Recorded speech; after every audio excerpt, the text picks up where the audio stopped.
Raise your hand if you think America is headed in the right direction politically. No one? I didn't think so. But what if I told you that 2,400 years ago, the Greek philosopher Plato solved our political crisis? Plato has a message for Americans who want to save our country, and that message is, don't vote Republican or Democrat. Vote philosopher.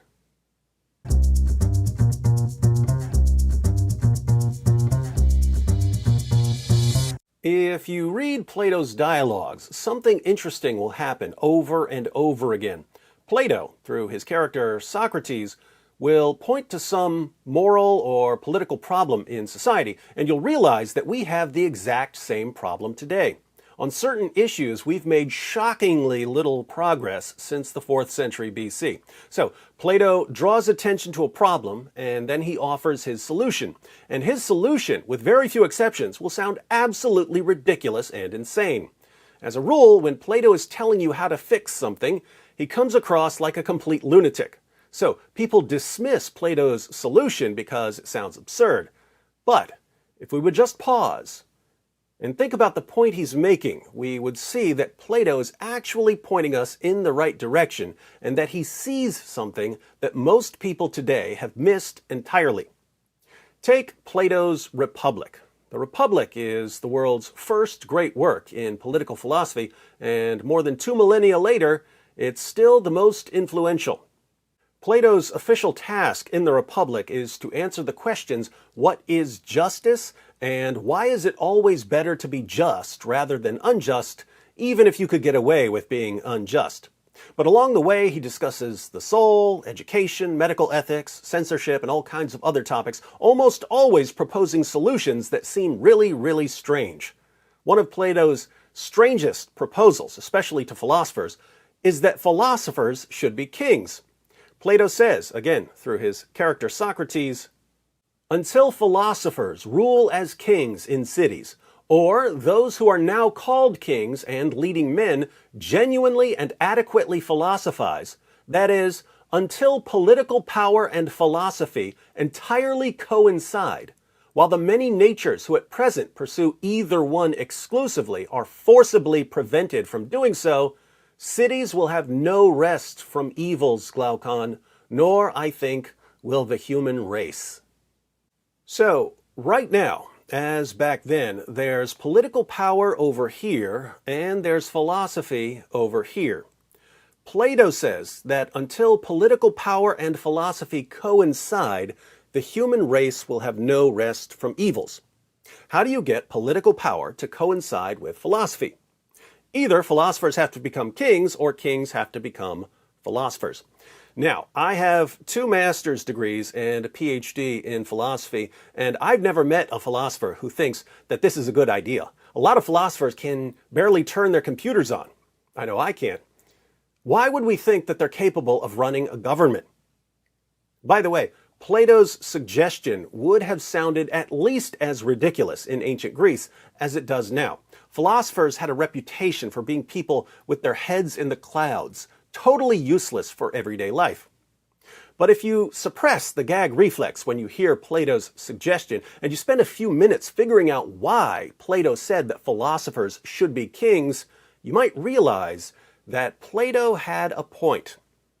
Plato's concept of a philosopher is a bit different from ours. For Plato, a philosopher is someone who sees a beautiful woman, sees a beautiful sunrise, sees a beautiful painting, and then asks, what is beauty itself?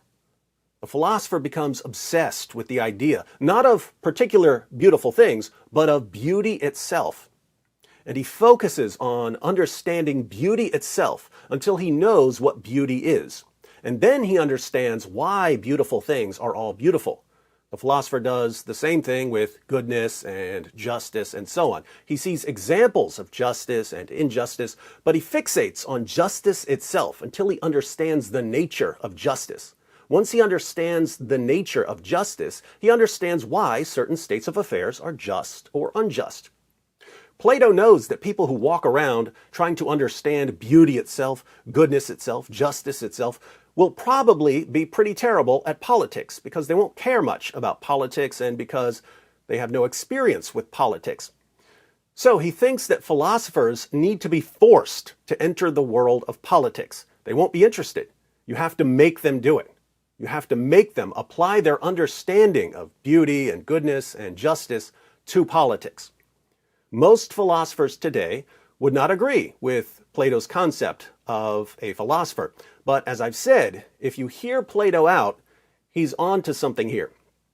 Plato gives several arguments to defend his claim that philosophers should be kings. We're going to read an allegory he presents in Book 6 of the Republic. He compares politicians competing for control of a city or state with sailors fighting for control of the helm of a ship. Socrates says, "Imagine then that something like the following happens on a ship or on many ships. The ship owner is bigger and stronger than everyone else on board, but he's hard of hearing, a bit short-sighted, and his knowledge of seafaring is equally deficient. The sailors are quarreling with one another about steering the ship, each of them thinking that he should be the captain, even though he's never learned the art of navigation, cannot point to anyone who taught it to him, or to a time when he learned it. Indeed, they claim that it isn't teachable and are ready to cut to pieces anyone who says that it is." So, these sailors are fighting for control of the ship, but they don't understand the art of navigation. They've never learned how to navigate a ship by looking at the stars. They don't understand sea currents and wind patterns. In other words, they don't know how to get the ship where they want it to go. And yet they're fighting for control of the ship. Remember, the sailors here represent people fighting for political power, control of the state. Plato continues and says, "They're always crowding around the ship owner, begging him and doing everything possible to get him to turn the rudder over to them. And sometimes, if they don't succeed in persuading him, they execute the ones who do succeed or throw them overboard. And then, having stupefied their noble ship owner with drugs, wine, or in some other way, they rule the ship, using up what's in it and sailing in the way that people like that are prone to do. Moreover, they call the person who is clever at persuading or forcing the ship owner to let them rule a navigator, a captain, and one who knows ships, and dismiss anyone else as useless." Remember, they don't understand the art of navigation, but whoever is good at getting control of the helm, they call him a navigator or a captain, even though the person doesn't actually know how to navigate a ship. He only knows how to get control of the ship.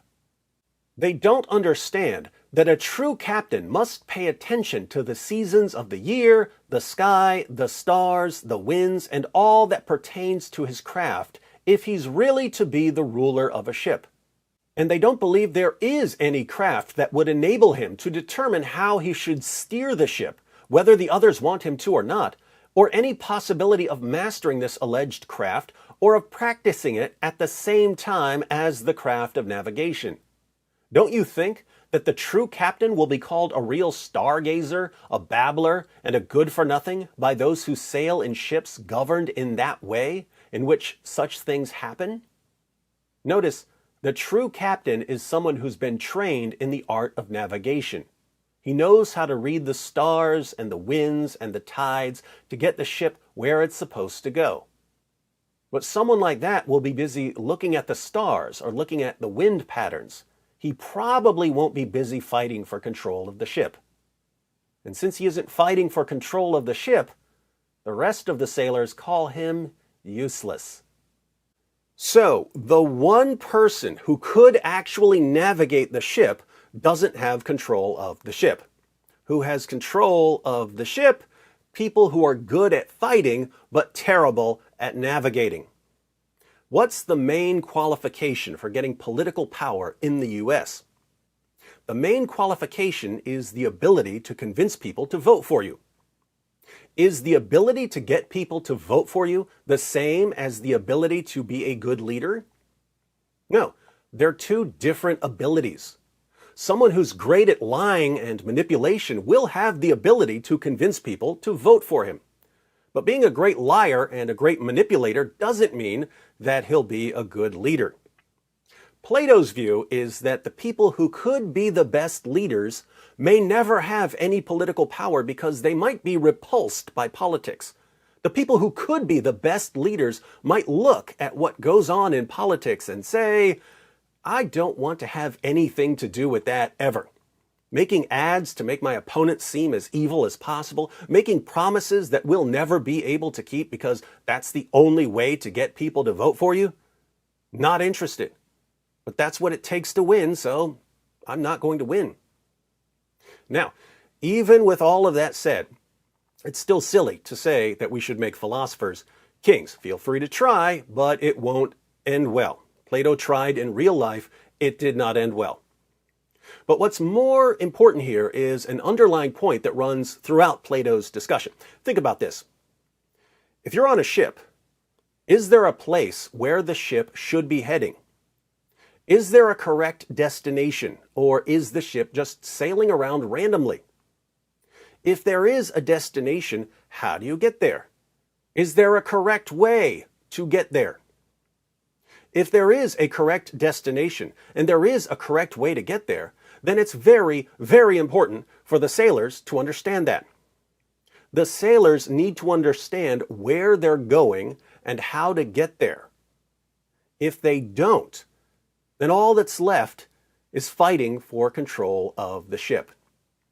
If there's no real destination and no real way to get there, then all that matters is fighting for control. If you win, you get to control the ship for a while until someone comes along and knocks you out. And then he takes control. And he gets to steer for a while. There's nothing beyond the fighting for temporary control. And the best that you can hope for is that you, or the person you like best, gets to steer for a while. How does this apply to us? Well, where should we, or any nation, be heading? What's the goal? Is there a goal that goes beyond my personal preference or your personal preference? If so, is there a correct way to get there? These are philosophical questions. So Plato's right that there should be some sort of overlap between philosophy and politics. And these philosophical questions should be brought to the surface in political discussions and debates. Tell me, candidate X, where do you plan to take our country? If you had complete control, what sort of country would you make for us? Paint us a picture of your ideal country. Then tell us why we should agree with you and not with your opponent's ideal country. Tell us how you propose to get us to your goal. Explain to us why you're right. Explain the art of navigating a country. If no one can tell us why they're right, and this is the horrifying part, if there is no correct goal that goes beyond personal preference, if there's no correct way to get there, then all that's left is fighting for power. And all we get to do is go back and forth from one party to the next, punching and kicking and biting on our miserable voyage to nowhere. Until philosophers are kings,